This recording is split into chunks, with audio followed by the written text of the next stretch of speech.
리바 제로대 청구 관련 사용량 오버되었을 때 어떻게 청구해야 되나요? 라고 물어보셨어요.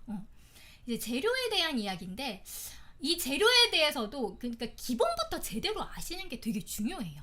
재료는 우리가 재료로 청구하는 거에 대해서는 신고를 하셔야 돼요. 그런데 이 신고 시기가 어떻게 돼 있냐면 구입시마다 신고하는 게 원칙입니다. 요양급여 비용 15일 전에 실구입가로 미리 제출하도록 돼 있어요. 5월 3일에 이거를 샀어요. 그리고 5월 거를 6월 초에 청구해야 되잖아요. 그럼 청구하기 15일 전에는 신고를 하는 게 맞다라는 거예요. 그리고 요것도 잘 알아두셔야 돼요. 우리가 이제 신고를 하잖아요. 심평원에서 딱 기록으로 남아요. 근데 그 기록이 2년 동안만 남아요. 픽스처를 만약에 100개를 샀어요. 100개 샀는데 그 2년 동안에 다 못 쓸 수도 있잖아요. 그래서 3년, 4년이 될 때까지 써야 될 수도 있잖아요. 그럴 때는 2년까지만 심평원에 그 자료가 남아있기 때문에 2년이 되기 전에 다시 한번 신고를 하셔야 되시거든요. 그래서 그게 이 내용이에요.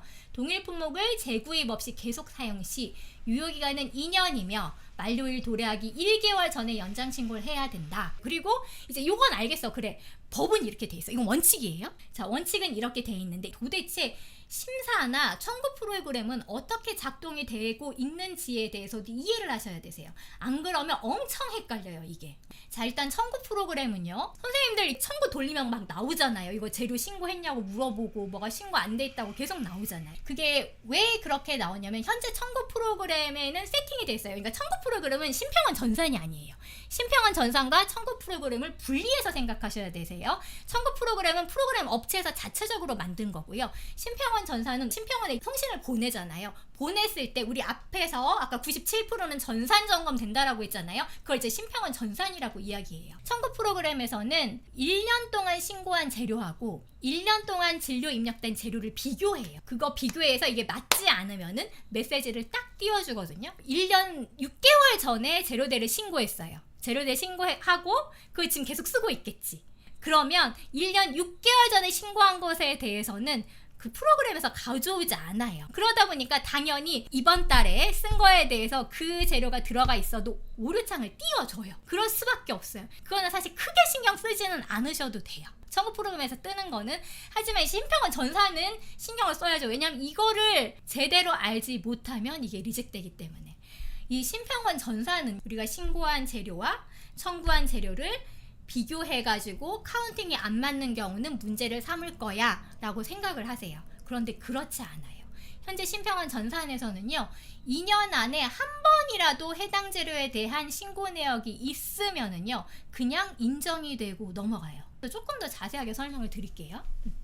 이거를 아실 때 제가 먼저 이 부분에 대한 설명을 좀 드리고 넘어갈게요. 아까 2년이라고 나왔잖아요. 그러면 그 2년이 도대체 신고한 날짜 기준인지 구입한 날짜 기준인지 그거에 대해서는 좀 명확하게 알고 가셔야 되거든요. 재료 명세서에 기록된 일자예요. 이게 이제 재료 명세서라고 가정을 할게요. 우리가 이걸 신고하려면 재료 명세서를 보고 정확하게 신고를 하셔야 되시거든요. 근데 재료 명세서에 5월 3일이라고 되어 있어. 그리고 오늘은 7월 15일이에요. 근데 5월 3일 거를 신고를 하는 거예요. 그러면 여기 구입일자를 5월 3일로 넣잖아요. 그러면 2년이 5월 3일부터일까요? 7월 15일부터일까요? 5월 3일부터예요. 그래서 5월 3일부터 2년 동안 심평원에서 인정이 되는데 이걸 지금 신고했어요. 몇 개 신고했어요? 10개 신고했어요. 그래서 2023년 5월 3일부터 자 10개 썼어. 이거 다 썼어요.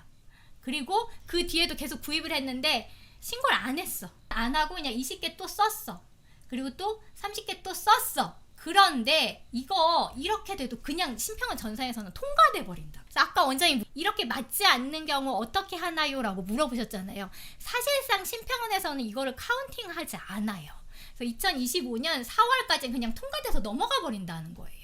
그래서 얼마 전에 어떤 선생님께서 단톡방에 이런 문의를 주셨더라고요. 재료 신고 관련 문의입니다. 재료를 구매하실 때마다 재료 신고 하시나요? 일부 병원에서 인형 경과할 때만 신고해도 되지 않냐는 문의 전화가 와서요 라고 물어보셨어요. 이렇게 생각할 수 있어. 왜냐면 그 병원 같은 경우에는 맨 처음에 한 번만 신고하고 계속 신고를 안 했어. 그런데 계속 문제없이 넘어가는 거예요. 그러다 보니까 신고 안 해도 되는구나 라고 생각할 수 있다라는 거죠. 그래서 아까 근데 원칙은 뭐였어요? 원칙적으로는 신고를 해야 되는 게 맞아요. 하지만 전산에서는 그대로 로직을 반영하지 않고 있어요. 그러다 보니까 중간에서 헷갈리는 부분들이 생길 수 있겠죠. 그렇다면 내가 고수라면 어떻게 해야 돼? 이런 것에 대해서 명확하게 알아야 이 사람들한테 설명을 할 수 있겠죠.